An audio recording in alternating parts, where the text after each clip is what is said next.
Guys, welcome to LTX classes. రీసెంట్గా ఒక press కాన్ఫరెన్స్లో మన ఆంధ్రప్రదేశ్ యొక్క స్టేట్ ఎడ్యుకేషన్ మినిస్టర్, అదే human resource development minister Nara Lokesh గారు ఆ ప్రెస్ కాన్ఫరెన్స్లో నెక్స్ట్ ఇయర్ జనవరిలో జాబ్ క్యాలెండర్ రిలీజ్ చేస్తాం as per watt they said in the election manifesto. So ఆ జాబ్ క్యాలెండర్లో గ్రూప్ 1 అండ్ గ్రూప్ 2కి సంబంధించి వేకెన్సీస్ ఉన్నాయి. ఆ వేకెన్సీస్ ఫిల్ చేస్తామని చెప్పారు. సో నెక్స్ట్ ఇయర్లో ఖచ్చితంగా నోటిఫికేషన్ వచ్చే ఛాన్స్ ఉంది గ్రూప్ 2కి సంబంధించి. సో ఈ వీడియోలో గ్రూప్ 2కి సంబంధించిన ఎగ్జామ్ని సంబంధించి ప్రిలిమ్స్ అండ్ మెయిన్స్ యొక్క సిలబస్ని మనం డీకోడ్ చేయడానికి ట్రై చేద్దాం. సో ఈ ప్రాసెస్లో మనం వెయిటేజ్ ఎంత ఉంటుంది, ఏ సబ్జెక్ట్ ప్రిలిమ్స్లో ఉంటాయి, ఏ సబ్జెక్ట్ మెయిన్స్లో ఉంటాయి, ఎంత వెయిటేజ్ ఉంటుంది, అండ్ సిమిలర్ వేస్లో దాన్ని ఏ విధంగా డిఫరెంట్ మెటీరియల్స్ ఏ విధంగా రిఫర్ చేయాలి, అవన్నీ మనం డిస్కస్ చేద్దాం. సో మన సిలబస్ పరంగా చూసుకున్నట్టయితే ప్రతి నోటిఫికేషన్ వచ్చే ముందు ఏపీపీఎస్సీ అనేది వెబ్సైట్లో సిలబస్ మెన్షన్ చేస్తుంది. సో అలాగే ఇక్కడ కూడా మనకి ఏపీపీఎస్సీ వెబ్సైట్లో క్లియర్ కట్గా వాళ్ళు ఏ ఎగ్జామ్స్ పెడతారో వాటి సిలబస్ మెన్షన్ చేశారు. లాస్ట్ ఇయర్ వాళ్ళు తీసుకొచ్చిన సిలబస్ అనేది పబ్లిష్డ్ ఆన్ 27/4/2023, అంటే April 27, 2023లో మొన్న జరిగిన గ్రూప్ 2 సంబంధించిన సిలబస్ అనేది పెట్టారు. సో అదే మనం డీకోడ్ చేద్దాం. సో ఇదే సిలబస్ మ్యాక్సిమం మనకి కంటిన్యూ అయ్యే ఛాన్స్ అయితే ఉంది 100%. మేబీ ఒక స్మాల్ చేంజెస్ ఉన్నా సరే అది ఎగ్జామ్కి ముందే వాళ్ళు రివీల్ చేస్తారు. But I don't think so ఎటువంటి చేంజెస్ అనేవి మాత్రం ఉంటాయని మాత్రం అనుకోవడం లేదు. ఎందుకంటే రీసెంట్గా ఏదైతే మొన్న సిలబస్ అప్డేట్ చేశామో ఇది రీసెంట్గా వాళ్ళు అప్డేట్ చేసిన సిలబస్ అనమాట. అంతకుముందు వాళ్ళ ఎగ్జామ్ ప్యాటర్న్ కంటే ఇది కొత్తగా తీసుకొచ్చిన సిలబస్ అనేది. మ్యాక్సిమం ఇదే సిలబస్ అనేది నెక్స్ట్ వచ్చే నోటిఫికేషన్ కూడా కంటిన్యూ అవుతుంది అనుకుంటున్నారు. ఏ స్మాల్ చేంజ్ వచ్చినా సరే that we can address it ఆ టైంలో చూసుకోవచ్చు. బట్ 100% ఇదే సిలబస్ కంటిన్యూ అవుతుందని స్ట్రాంగ్ బిలీఫ్. సో ఈ సిలబస్ ఏదైతే ఉందో both screening and mains examination, అంటే బోత్ ప్రిలిమ్స్కి అండ్ మెయిన్స్కి రెండింటికి సంబంధించి ఈ సిలబస్ ఒకే నోటిఫికేషన్ ప్రొవైడ్ చేశారు. దాని మనం డీకోడ్ చేద్దాం. సో దీంట్లో చూసుకున్నట్టయితే ప్రిలిమ్స్ ఏదైతే ఉందో ప్రిలిమ్స్ అనేది 150 మార్క్స్కి ఉంటుంది. దాన్ని స్క్రీనింగ్ టెస్ట్ అంటారు. స్క్రీన్ టెస్ట్ 150 మార్క్స్ ఉంటుంది. దీంట్లో 5 డివిజన్స్ ఉంటాయి. అండ్ ఈ 5 డివిజన్స్లో మనం చూసుకున్నట్టయితే ఇండియన్ హిస్టరీ, అలాగే జోగ్రఫీ, అలాగే Indian society, current affairs and mental ability. ఈ 5 సెక్షన్స్ అనేవి మనకి ఏబిపిఎస్సి గ్రూప్ 2కి సంబంధించి స్క్రీనింగ్ టెస్ట్లో ఉంటాయి. సో దాంట్లో ఒక్కొక్కటి ఏ విధంగా ఉందో మనకు మెన్షన్ చేసుకుందాం.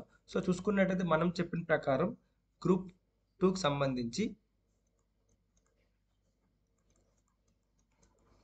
మనకి ఎప్పుడైనా సరే ఎగ్జామ్ అనేది మనకి కంప్లీట్ ఇది ఆబ్జెక్టివ్ ఎగ్జామ్, మనకి ఐడియా ఉంది ఆబ్వియస్లీ. ఇది కంప్లీట్లీ ఆబ్జెక్టివ్ ఎగ్జామ్.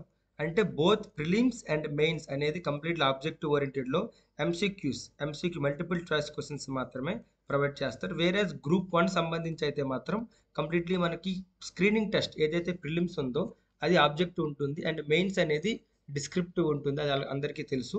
సో ఈ objective completely both screening as well as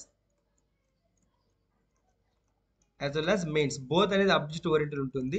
so ఈ రెండింటికి సిలబస్ కూడా చాలా వేరియేషన్ ఉంటుంది అనమాట. అంటే కొన్ని సబ్జెక్ట్స్ ఏవైతే స్క్రీనింగ్లో ఉన్నాయో అవే సబ్జెక్ట్స్ అనేది మెయిన్స్లోకి రిపీట్ కాలేదు. సో ఇక్కడ మనం చూసుకున్నట్టయితే స్క్రీనింగ్ ఏదైతే ఉందో ఈ స్క్రీనింగ్ అనేది 150 మార్క్స్కి ఏదైతే ఉందో ఇక్కడ 150 మార్క్స్ ప్రొవైడ్ చేసుకున్నాం కదా. ఈ స్క్రీనింగ్ టెస్ట్ అనేది ఈ స్క్రీనింగ్ టెస్ట్లో 150 మార్క్స్ ఏదైతే మెన్షన్ చేసుకున్నారో దీంట్లో 5 డివిజన్స్ మెన్షన్ చేసుకున్నాం. కంప్లీట్ ఇండియన్ హిస్టరీ ఏదైతే పార్ట్ ఉందో ఇండియన్ హిస్టరీ ఇక్కడ మనకి కంప్లీట్లీ 30 మార్క్స్ ప్రొవైడ్ చేస్తారు. Similarly Indian geography and both ఇక్కడ జాగ్రఫీలో India and AP geography both ఇక్కడ మనకి కలుస్తుంది. Indian geography and AP geography both కలిపి 30 మార్క్స్కి. అండ్ ఆ తర్వాత ఇక్కడ మనం చూసుకున్నట్టయితే ఇండియన్ సొసైటీ అనేది రీసెంట్గా వాళ్ళు యాడ్ చేసిన లాస్ట్ నోటిఫికేషన్లో యాడ్ చేసిన ఆస్పెక్ట్ ఇది 30 మార్క్స్కి. అండ్ దాని తర్వాత current affairs part 30 marks. And ఏదైతే మెన్షన్ చేసుకున్నామో ఈ మెంటల్ ఎబిలిటీ పార్ట్ ఏదైతే ఉందో logical reasoning, mental ability and basic numeracy, ఈ పర్టికులర్ పార్ట్ ఏదైతే ఉందో అది మనకి మన దీంట్లో చెప్పాలంటే ఈ మెంటల్ ఎబిలిటీ ఏదైతే ఉందో ఈ మెంటల్ ఎబిలిటీ అనేది 30 మార్క్స్ ప్రొవైడ్ చేస్తారు. సో ఇది కంప్లీట్లీ ప్యాటర్న్ అనమాట. సో దీంట్లో టోటల్ 150 మార్క్స్ దేని ఎగ్జామ్లో ఈ 150 మార్క్స్లో కంప్లీట్గా దీంట్లో ఇది ఓన్లీ కట్ ఆఫ్ బేస్ మీద ఉంటుంది, మెరిట్ బేస్ కాదు. కాబట్టి లీస్ట్ కట్ ఆఫ్ మార్క్స్ ఏదైతే ఉందో వాళ్ళు సెలెక్ట్ చేసిన ఆస్పెక్ట్ బట్టి లాస్ట్ ఇయర్ నోటిఫికేషన్లో ప్రీవియస్ గవర్నమెంట్ ఏదైతే ఉందో ప్రీవియస్ గవర్నమెంట్ స్క్రీనింగ్ నుండి మెయిన్స్కి వచ్చేటప్పుడు వాళ్ళని మనకి మెయిన్స్ స్క్రీనింగ్ నుండి మెయిన్స్కి 1:100 రేషియోలో సెలెక్ట్ చేసుకున్నారు. అంటే ఒక పోస్ట్కి 100 మందిని మెయిన్స్కి ఎలిజిబుల్ తీసుకొచ్చారు. సో ఈ విధంగా అరౌండ్ 90K పీపుల్ అనే వాళ్ళు లాస్ట్ ఇయర్ నోటిఫికేషన్లో మెయిన్స్ రావడం జరిగింది. బట్ సేమ్ అనేది ఆస్పెక్ట్ అనేది మనం కంటిన్యూ అవుతుందని మనం చెప్పలేం. ఫర్ ఎగ్జాంపుల్ ఎందుకంటే ఇక్కడ మనం చూసుకున్నట్టయితే ఇక్కడ మనకి లాస్ట్ ఇయర్ ఏదైతే గ్రూప్ 1 ఉందో గ్రూప్ 1కి వచ్చినప్పుడు కల్లా గ్రూప్ 1లో అప్పుడు ఆస్పెక్ట్ అనేది 1:50 రేషియోలో తీసుకున్నారు గ్రూప్ 1 స్క్రీనింగ్ నుంచి మెయిన్స్కి ఎలిజిబుల్ క్యాండిడేట్స్ని. బట్ గ్రూప్ 2లో based on the students and aspirants request అది 1:100 తీసుకున్నారు, కానీ గ్రూప్ 1లో 150 తీసుకున్నారు. సో ఈసారి ఈ గవర్నమెంట్ కూడా మనకి మ్యాక్సిమం కేసుల్లో 1:50 అంతకన్నా తక్కువ తీసుకున్న ఆశ్చర్యపోవక్కర్లేదు. ఎందుకంటే కొన్నిసార్లు 1:12 తీసుకునే రేషియో కూడా ఉంది. సో ఆ రేషియోలో 1 ఎంతమంది అయితే స్క్రీనింగ్ కూడా based on the number of posts 500 post ఉంటే 500 into 1:50 కానీ 1:10 అవ్వచ్చు, 1:12 అవ్వచ్చు, 100 అవ్వచ్చు. మోస్ట్లీ 1:50కి రిస్ట్రిక్ట్ అవుతారని అనుకుంటున్నాను. సో ఈ విధంగా కట్ ఆఫ్ బేస్ మీద స్క్రీనింగ్ అయ్యే వాళ్ళు మెయిన్స్కి ఎలిజిబుల్ అవుతారు. ఇది ఫస్ట్ ఆస్పెక్ట్. సో ఒక్కొక్క సిలబస్ మనం చూసుకున్నట్టయితే దీంట్లో ఫస్ట్ ఆస్పెక్ట్ మనం చెప్పుకునేది ఇండియన్ హిస్టరీ. ఈ ఇండియన్ హిస్టరీకి వచ్చినప్పుడు కల్లా దీంట్లో మనకి కంప్లీట్గా ఇండియన్ హిస్టరీకి వచ్చినప్పటికీ both all type of ancient, medieval and modern history ఈ మూడు దీంట్లో కవర్ అవుతాయి. ఈ మూడు బేస్ చేసుకుని క్వశ్చన్స్ వస్తాయి. సో అదే క్లియర్ కట్ మెన్షన్ చేస్తున్నారు చూడండి. ఇక్కడ సిలబస్కి వచ్చినప్పుడు కల్లా మనకి ఏన్షియంట్లో ఏదైతే అంతకుముందు దీంట్లో మనకి ప్రీ హిస్టారిక్ పీరియడ్ మెన్షన్ చేయలేదు, బట్ ప్రీ హిస్టారిక్ పీరియడ్ కూడా క్వశ్చన్స్ అడిగే ఛాన్స్ కూడా ఉంది. సో ఇక్కడ క్లియర్ చూసుకున్నట్టయితే ఐవీసీ ఏదైతే ఇండస్ వ్యాలీ సివిలైజేషన్ ఉందో అలాగే Indus valley civilization, Vedic civilization, అలాగే Buddhism, Jainism, Mauryan empire, Gupta empire, అలాగే వాళ్ళ administration, socio economic, religious conditions, art, agriculture, literature, Harshavardhana and its achievement. Completely ఇక్కడ మనం చూసుకున్నట్టయితే ఏన్షియంట్ పార్ట్లో మనకి కంప్లీట్గా ఏన్షియంట్ హిస్టరీ ఏదైతే మనం చదువుతామో దాంట్లో కంప్లీట్గా ఆల్ ఆస్పెక్ట్స్ అని మెన్షన్ చేసుకున్నారు. ఐవీసీ ఇండస్ వ్యాలీ సివిలైజేషన్, అలాగే మనకి దీని తర్వాత ఏదైతే మాట్లాడుకున్నామో వేదిక్ సివిలైజేషన్, అలాగే వేదిక్ సివిలైజేషన్ తర్వాత వచ్చిన బుద్ధిజం, జైనిజం, అలాగే వీటి తర్వాత మౌర్యన్ ఎంపైర్, గుప్తాస్ అండ్ హర్షవర్ధనాస్. ఇది కంప్లీట్లీ వాళ్ళకి మెన్షన్ చేసుకున్నారు. బట్ ఈ హర్షవర్ధన రూల్ పీరియడ్. సో దీన్ని బట్టి మనం చెప్పాలంటే కొన్ని సార్లు ప్రీ గుప్తా పీరియడ్ అంటే గుప్తా పీరియడే కాదు, గుప్తా పీరియడ్ మౌర్య పీరియడ్ తర్వాత గుప్తా పీరియడ్ మధ్య కూడా క్రోనాలజీ డిఫరెన్స్ ఉంది. సో దాన్నే ఆ పీరియడ్ని మనం ఏమంటామంటే పోస్ట్ మౌర్యన్ పీరియడ్ అంటారనమాట. పోస్ట్ మౌర్యన్ పీరియడ్లో శాతవాహనాల రూలర్స్ వచ్చారు, శాతవాహనాస్, కాన్వాస్ వీళ్ళందరూ వచ్చారు. దీన్ని పోస్ట్ మౌర్యన్ పీరియడ్ అంటారు. సో వీటి మీద కూడా క్వశ్చన్స్ వచ్చే ఛాన్స్ ఉంది. సో అక్కడ ఏంటంటే ఓన్లీ ఈ పర్టికులర్ సిలబస్ ఏది మెన్షన్ చేసుకున్నామో వీటిపైనే కాకుండా ఆ ఇన్ బిట్వీన్ ద పీరియడ్స్ కూడా క్వశ్చన్ వచ్చే ఛాన్స్ కూడా ఉంది. సో ఎందుకంటే లింకేజ్ ఆఫ్ ది హిస్టరీ అనేది కంటిన్యూటీ కాబట్టి, continuation of series of events కాబట్టి వీటిపైన కూడా క్వశ్చన్స్ వచ్చే ఛాన్స్ ఉంది. సో మనకి దీని రెఫరెన్స్గా ఏదైతే మన ఎన్సీఆర్టీ మెటీరియల్స్ ఉన్నాయో ఎన్సీఆర్టీ ఆర్ఎస్ శర్మ అలాగే సతీష్ చంద్ర ఆ బుక్లు, అలాగే మీకు రిఫర్ అయితే ఎల్టెక్స్ క్లాసెస్లో కూడా మీకు ప్రొవైడ్ చేస్తాం ఇండియన్ హిస్టరీ క్లాసెస్. ఆ క్లాస్ నోట్స్ లేదంటే ఎన్సీఆర్టీలో ఆర్ఎస్ శర్మ, అలాగే ఎన్సీఆర్టీకి సంబంధించి మెడివల్ ఏన్షియంట్ హిస్టరీకి సంబంధించి ఆర్ఎస్ శర్మ బుక్ ఉంటుంది. అలాగే మెడివల్ హిస్టరీ సంబంధించి సతీష్ చంద్ర బుక్ ఉంటుంది. ఈ రెండింటితో పాటుగా మీకు రీసెంట్గా థీమ్స్ ఆఫ్ ఇండియన్ హిస్టరీ అని చెప్పేసి ఎన్సీఆర్టీ బుక్స్ వచ్చాయి. So themes of Indian history.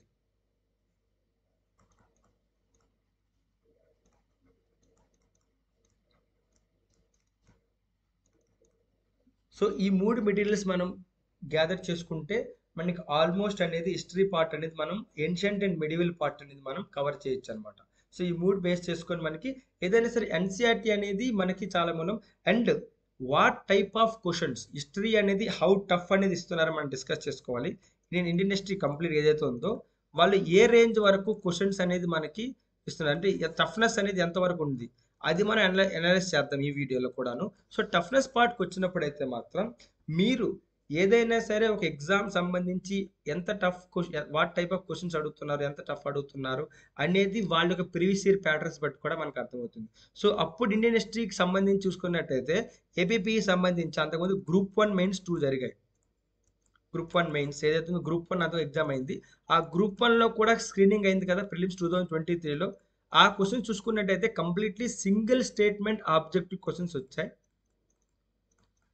So single statement objective question చాలా స్ట్రైట్ ఫార్వర్డ్ క్వశ్చన్స్ వచ్చాయి.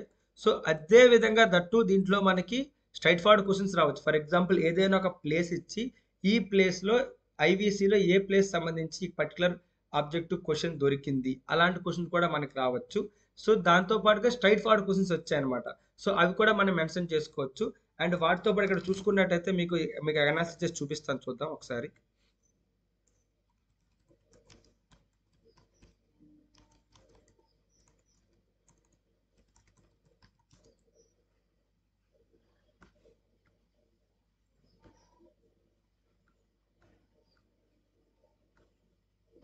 సో దీనిలో చూసుకున్నట్టయితే మీరు క్లియర్ కట్ క్వశ్చన్ చూద్దాం. క్వశ్చన్లో చూసుకున్నట్టయితే అన్ని స్ట్రైట్ ఫార్వర్డ్ క్వశ్చన్స్ వచ్చాయన్నమాట. ఫర్ ఎగ్జాంపుల్ ఇక్కడ మనం చూసుకున్నట్టయితే ఇది బుద్ధిజం సంబంధించిన క్వశ్చన్. అండా హర్మికా ఛత్రి ఇంటిగ్రల్ పార్ట్స్ ఆఫ్ బుద్ధిస్ట్లో దేనిది అని అడిగారు. సింపుల్ స్ట్రైట్ ఫార్వర్డ్ క్వశ్చన్ అది దానిలో జరగడం జరిగింది. అలాగే నీకు హుమయూన్ టాంబ్ ఇది మెడివల్ హిస్టరీ సంబంధించింది. కొన్నిసార్లు ఏ స్టేట్మెంట్స్ కరెక్ట్ అని. అలాగే Mauryan MP is in charge of weights and measures, అది కూడా మనకి అడగడం జరిగింది. సో ఈ విధంగా ఏంటంటే మౌర్యన్ ఎంపైర్లో క్వశ్చన్ స్ట్రైట్ ఫార్వర్డ్ క్వశ్చన్ చాలా వరకు వచ్చారు. రోమన్ సిద్ధాంత వరాహమిత్ర దేనికోసం, ఇది గుప్తా పీరియడ్లో క్వశ్చన్ అంటారు. వరాహమిత్ర అంటే అక్కడ కల్చర్ లిటరేచర్ అని కూడా అడగడం చూసారా లేదు. మనకి చూసుకున్నట్టయితే ఇక్కడ మనకి వాళ్ళ యొక్క socio economic conditions, religious conditions, art, architecture and literature. So ఇక్కడ బుద్ధిజం సంబంధించి ఆర్ట్ ఆర్కిటెక్చర్ పార్ట్లో మనం చూసుకున్నట్టయితే ఈ పర్టికులర్ థింగ్ అడిగారు. ఏదైతే స్తూపాస్ ఉన్నాయో అండా హర్మికా ఛత్రి దేంట్లో ఇంటిగ్రేట్ పార్ట్స్ అని. అలాగే లిటరేచర్ పార్ట్కి వచ్చినప్పుడు కల్లా ఏదైతే రోమన్ సిద్ధాంతిక ఉందో వరాహమిత్ర రాసింది అది ఏ బుక్ సంబంధించి, అదేంటి ఇక్కడ మనకి ఏన్షియంట్ హిస్టరీలో గుప్తా పీరియడ్లో లిటరేచర్ పార్ట్ కవర్ చేస్తుంది అనమాట. సో వాళ్ళ యొక్క socio economic conditions, religious conditions, art architecture మీద కూడా మనం ఫోకస్ పెట్టాలని చెప్పి అర్థమవుతుంది. అలాగే ఇక్కడ కూడా మనం చూసుకున్నట్టయితే మోడర్నేషన్ సంబంధించి పర్మనెంట్ వాల్ ఏదో పర్మనెంట్ సెటిల్మెంట్ ఉందో అది ఎవరు ఇంట్రడ్యూస్ చేశారు, దాంట్లో ఇన్కరెక్ట్ స్టేట్మెంట్ ఏది. సో మనకి కొంచెం straight forward questions, single statement questions వచ్చాయి. ఏది ఇన్కరెక్ట్, ఏది డైరెక్ట్ కరెక్ట్ అని వచ్చాయి. అలాగే వాటితో పాటుగా మనకి మ్యాచింగ్ కూడా వచ్చాయి అనమాట. సో ఈ విధంగా మనం చూసుకున్నట్టయితే straight forward question, single questions వచ్చి ఇక్కడ కూడా మొఘల్ మెడివల్ పీరియడ్లో శివాజీ అడ్మినిస్ట్రేషన్ వాడుకుని అడగడం జరిగింది. సో దీన్ని బట్టి చూసుకున్నట్టయితే హిస్టరీ అనేది మనకి సింగిల్ స్ట్రైట్ ఫార్వర్డ్ క్వశ్చన్స్ అని మనం ఎక్స్పెక్ట్ చేయొచ్చు. హిస్టరీ ఏదైతే ఎన్సీఆర్టీ ఉందో, ఎన్సీఆర్టీ ఏదైతే మనం చెప్పుకున్నామో సతీష్ చంద్ర, అలాగే ఆర్ఎస్ శర్మ, అలాగే అర్జున్ దేవ్ బుక్ ఉంటుంది 8th క్లాస్ ఎన్సీఆర్టీ. ఆ 3 కవర్ చేస్తే ఏన్షియంట్, మిడివల్, మోడర్న్. అండ్ వాటితో పాటుగా మీకు ఎల్టీఎక్స్లో కూడా ఆ ఎన్సీఆర్టీలో కార్డ్తో బయట ఎక్స్ట్రా మెటీరియల్తో కూడా మీకు నోట్స్ ప్రొవైడ్ చేస్తున్నాం. సో అది మీరు చూసుకున్నా సరే మీరు క్లియర్ కట్గా మీరు దీన్ని ఈజీగా హిస్టరీ హ్యాండిల్ చేయొచ్చు అనమాట. సో హిస్టరీ పార్ట్కి వచ్చినప్పుడు కల్లా టఫ్నెస్ అని చెప్పాలంటే మేజర్గా సింగిల్ స్టేట్మెంట్ క్వశ్చన్స్ చాలా వరకు వచ్చున్నాయి. అలాగే మ్యాచింగ్ క్వశ్చన్స్ కూడా మనకి ఇక్కడ మనం అబ్జర్వ్ చేయొచ్చు. అండ్ వీటితో పాటుగా వాళ్ళు ఇక్కడ చెప్పుకున్నట్టు క్లియర్ కట్గా హిస్టరీలో క్రోనాలజీ సీక్వెన్స్ కాకుండా మేజర్ ఫోకస్ అనేది ఆర్ట్, ఆర్కిటెక్చర్ మీద, లిటరేచర్ మీద, వాటి మీద ఎక్కువ ఫోకస్ జరిగింది. రిలీజియస్ కండిషన్స్ మీద వాటి మీద ఫోకస్ ఎక్కువ జరగడం జరిగింది. అలాగే వాళ్ళ యొక్క క్రోనాలజీ ఏ రూలర్ ఏ టైం వచ్చింది అవి కూడా మెన్షన్ చేయడం జరిగింది. సో ఇది మన ఇండియన్ హిస్టరీకి సంబంధించి కంప్లీట్గా వాళ్ళు ఏదైతే మనం చెప్పుకున్నామో. దీంట్లో మెడివల్కి వచ్చినప్పటికల్లా చూడండి, మెడివల్కి వచ్చినప్పటికల్లా మనకి Chola administration, Delhi sultanates, Mughal empire, Shivaji, rise of Marathas and advent of Europeans and bhakti Sufi movement. అక్కడ రిలీజియస్ కండి వీటికి ఏదైతే చోళ అడ్మినిస్ట్రేషన్ ఉందో, అలాగే చోళ అడ్మినిస్ట్రేషన్ తర్వాత నీకు మేజర్గా ఢిల్లీ సల్తనేట్ రూల్ వస్తుంది మెడివల్లో 11th century, 12th century, 11th సెంచరీలో. ఆ తర్వాత మనకి మొఘల్ ఎంపైర్ వస్తుంది 14th సెంచరీ. ఆ టైంలోన 14th సెంచరీగా 1526లో ఫస్ట్ అయితే బ్యాటిల్ ఆఫ్ పానిపట్ అవుతుందో ఆ పానిపట్ తర్వాత వస్తుంది. సో అది మనకి మొఘల్ ఎంపైర్ అప్పుడు స్టార్ట్ అవుతుంది 16th సెంచరీలో. అలాగే మనకు వాళ్ళు అదే కాకుండా వాళ్ళ అడ్మినిస్ట్రేషన్ అంటే ఎవరెవరు ఏదైతే ఆఫీసర్, అందుకే క్వశ్చన్ చూసుకున్నట్టయితే ఈ క్వశ్చన్లో మనకి క్లియర్ కట్గా ఇక్కడ ఏదైతే ఆఫీసర్ ఉన్నారో తన కూడా అడగడం జరిగింది అనమాట. ఫర్ ఎగ్జాంపుల్ ఇక్కడ ఏదైతే ఉన్నారో మౌర్యన్ ఆఫీసర్ ఎవరైతే ఉన్నారో, సో అడ్మినిస్ట్రేటివ్ డీటెయిల్స్ కూడా మనకి చాలా వరకు కవర్ అవుతాయి. అలాగే రిమైండ్ చూసుకున్నట్టయితే ఇక్కడ కూడా ఇదంతా మోడర్న్ హిస్టరీ సంబంధించింది. మిడియల్‌కి వచ్చినప్పటికల్లా కొన్ని క్వెషన్స్ వచ్చాయి. వెయిటేజ్ కూడా నీకు సింగిల్ సైడ్‌గా 10, 10, 10 క్వెషన్స్ వస్తాయని గ్యారంటీ లేదు. ఇండియన్ హిస్టరీలో మోడర్న్ హిస్టరీకి ఎక్కువ వెయిటేజ్ ఉండే ఛాన్స్ కూడా ఉంది. ఎందుకంటే మోడర్న్ హిస్టరీలో సీరీస్ ఆఫ్ ఈవెంట్స్ ఎక్కువ జరుగున్నాయి కాబట్టి అక్కడ మనకి రివోల్ట్ ఎక్కడ మోడర్న్ హిస్టరీలో 1850 రివోల్ట్ నుండి రైజ్ ఆఫ్ ఏదైతే బ్రిటిష్ ఏ విధంగా రైజ్ అయ్యారు, అడ్వెంట్ ఆఫ్ యూరోపియన్స్ తర్వాత బ్రిటిషర్స్ ఏ విధంగా రైజ్ అయ్యారో, వాళ్ళు ఏ విధంగా అడ్మినిస్ట్రేషన్ చేంజెస్ తీసుకొచ్చారు. ఈ పర్టికులర్ దీనికి మనం చెప్పాలంటే ఏదైతే పెర్మనెంట్ సెటిల్మెంట్ అనేది వాళ్ళు తీసుకొచ్చారు. ఎవరైతే మనకి బ్రిటిషర్స్ తీసుకొచ్చారో ఇక్కడ క్వశ్చన్ చూసినట్టయితే ఎవరనేది క్వశ్చన్ అడిగి చూసారా? ఎవరైతే రెఫరెన్స్ టు పర్మనెంట్ సెటిల్మెంట్ ఇది ల్యాండ్ రెవెన్యూ సెటిల్మెంట్ అనేది ఎవరు డీకోడ్ తీసుకొచ్చారు? This is brought by the corn Wallis అనమాట. సో అందుకని ఏదైతే ఉందో అది మనకి మెన్షన్ చేయాలి. బట్ ఇయర్ తప్పు ఉంది కాబట్టి క్వశ్చన్ రాంగ్ అయింది. సో ఈ విధంగా అడ్మినిస్ట్రేటివ్ డీటెయిల్స్ కూడా మనకి మెన్షన్ చేస్తారు. ఏ విధంగా చేంజెస్ తీసుకొచ్చారు అవి. ఆ తర్వాత సోషియో కల్చరల్ స్పియర్స్ దాంట్లో మనకి రిఫార్మ్కి వచ్చినప్పుడు కల్లా ఎవరైతే మన రాజా రామ్మోహన్ రాయ్, అలాగే ఈశ్వర్ చంద్ర విద్యాసాగర్, మన ఆంధ్రప్రదేశ్ కందుకూరి వీరేశలింగం గారు, ఇలాగ ఎవరైతే వీళ్ళు కేశవ్ చంద్రసేన్ గారు వీళ్ళు ఏదైతే రిఫార్మ్స్ తీసుకొచ్చారో సోషియో రిలీజియస్ రిఫార్మ్స్, వాటి మీద కూడా both revivalist and reformist movements వాటి మీద కూడా మనకి క్వశ్చన్స్ వచ్చే ఛాన్స్ ఉంది. అలాగే ఇండియన్ నేషనల్ మూవ్మెంట్ మీద కంప్లీట్గా క్వశ్చన్స్ ఉన్నాయి. సో ఇది కంప్లీట్గా మనకి ఏన్షియంట్ హిస్టరీ పార్ట్ సంబంధించి 30 మార్క్స్లో స్ట్రైట్ ఫార్వర్డ్ క్వశ్చన్స్ వస్తాయి. అండ్ ఈజ్ వెల్ యాజ్ ఈ క్వశ్చన్స్ అనేది మనం ఎన్సీఆర్టీ అండ్ మన ఎల్టీఎక్స్ నోట్స్ ప్రిఫర్ చేసి మనం దీన్ని ఈజీగా ట్యాకిల్ చేయొచ్చు. ఇది ఇండియన్ హిస్టరీ సంబంధించి. దాని తర్వాత చూసినప్పటికల్లా జాగ్రఫీ కూడా 30 మార్క్స్ ఇచ్చారు జరిగింది. ఈ జాగ్రఫీకి వచ్చినప్పటికల్లా మనకి క్లియర్ కట్గా మీరు జాగ్రఫీ అనేది nothing else, only 11th and 12th NCERT ఇది ఇండియన్ సంబంధించి. నెక్స్ట్ జాగ్రఫీకి వచ్చినప్పుడు కల్లా జాగ్రఫీలో మేజర్ ఫోకస్ అనేది వాళ్ళు లాస్ట్ టైం కూడా ఇండియన్ హిస్టరీ మీద పెట్టారు. అండ్ ఈసారి కూడా ఇండియన్ హిస్టరీ మీద ఎక్కువ ఫోకస్ అని ఇండియన్ జాగ్రఫీ మీద ఎక్కువ ఫోకస్ ఉంటుంది. ఏపీ జాగ్రఫీ క్వశ్చన్స్ వస్తాయి. బట్ ఏపీ జాగ్రఫీ క్వశ్చన్స్ అనేది అరౌండ్ 5 to 10 వస్తాయి. అండ్ ఇండియన్ జాగ్రఫీ క్వశ్చన్స్ అనేది 20+ ఖచ్చితంగా వస్తాయి అవుట్ ఆఫ్ 30 క్వశ్చన్స్లో. ఇది మాత్రం పక్క. అండ్ ఇండియన్ జాగ్రఫీకి సంబంధించి మనకు చూసుకున్నట్టయితే కంప్లీట్గా మీరు 11th and 12th NCERT books ఏదైతే ఉన్నాయో వాటికి కంప్లీట్గా స్టిక్ అయిపోవచ్చు. అండ్ మన ఎల్టీఎక్స్లో కూడా వీటిపైనే మేజర్ ఫోకస్ అనేది ఎక్స్ప్లెనేషన్ అనేది ఉంటుంది. అండ్ ఇది కంప్లీట్గా మీకు ఇది అనేది జాగ్రఫీకి ఒక బైబుల్ లాగా 11, 10, 12 డేస్లో 4 బుక్స్ ఉంటాయి మొత్తం. 11th క్లాస్లో 2 books and 12th 2 books, both world geography and Indian physical geography, human geography completely వాటి బేస్ చేసి మీద క్వశ్చన్స్ వస్తాయి. సో కంప్లీట్లీ ఎన్సీఆర్టీని మీరు కంప్లీట్ బైబిల్ ఇది చదివిన తర్వాత ఏదైనా రెఫరెన్స్ మెటీరియల్ మీరు చదవాలనుకుంటే you can guys refer it. దాంట్లో కూడా చూసుకునే జాగ్రఫీ కల్లా చూడండి, వరల్డ్ ఫిజికల్ జాగ్రఫీ కంప్లీట్ ఉంది. ఎర్త్ ఎలాగ ఎవాల్వ్ అయ్యింది, ఇంటీరియర్ ఎర్త్ ఫార్మ్స్, అలాగే మేజర్ ల్యాండ్ ఫార్మ్స్ ఏవైతే వచ్చాయో ల్యాండ్ ఫార్మ్స్, క్లైమేట్ స్ట్రక్చరు, అలాగే composition atmosphere, ocean, tides, waves, currents, ఇవన్నీ కంప్లీట్గా వరల్డ్ ఫిజికల్లో మేజర్ ఇంపార్టెంట్ పాయింట్స్ అనమాట. ఆ తర్వాత ఇండియా అండ్ ఆంధ్ర ఫిజికల్లో కూడా ఫిజియోగ్రఫీ ఏ విధంగా రివర్ సిస్టమ్ ఉంది, డ్రైనేజ్ సిస్టమ్ ఏ విధంగా ఉంది, సాయిల్స్ ఏ విధంగా ఉన్నాయి, ఆ తర్వాత వెజిటేషన్ ఎక్కడెక్కడ ఉన్నది, కంప్లీట్ వీటి మీద కూడా మనకి ఫిజికల్ జాగ్రఫీ క్వశ్చన్స్ ఉంటుంది. అలాగే హ్యూమన్ ఎకనామిక్ జాగ్రఫీ ఇండియన్ ఏపీలో కూడా న్యాచురల్ రిసోర్స్ డిస్ట్రిబ్యూషన్ ఎక్కడైతే కోల్డ్ రిసోర్సెస్ ఉన్నాయో, ఎక్కడ అదర్ రిసోర్స్ ఉన్నాయో అటువంటి క్వశ్చన్స్ కూడా అడగడం జరుగుతుంది. అలాగే డిస్ట్రిబ్యూషన్ ఆఫ్ మేజర్ ఇండస్ట్రీస్ ఇవన్నీ అడగడం. అలాగే హ్యూమన్ జాగ్రఫీ సంబంధించి కూడా మనకి వస్తుందన్నమాట. సో ఇది కంప్లీట్గా మనకి 11th and 12th class NCERT ఏదైతే ఉందో అది మీరు కంప్లీట్గా దాన్ని బేస్ చేసుకునేది సిలబస్ ఉంది. You guys should stick to on that first thing. And అదే మనకి మీకు బేస్ అవ్వాలి జాగ్రఫీకి సంబంధించి.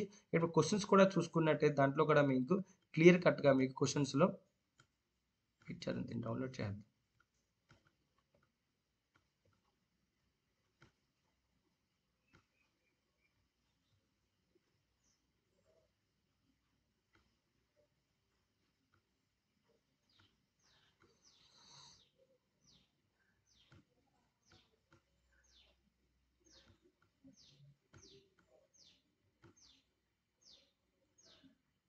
సో దీంట్లో కంప్లీట్గా మీరు మేజర్ చూసుకున్నట్టయితే సిమిలర్ వేస్లో మీకు కంప్లీట్లీ ఇండియన్ జాగ్రఫీకి సంబంధించి వచ్చినట్టయితే మాత్రం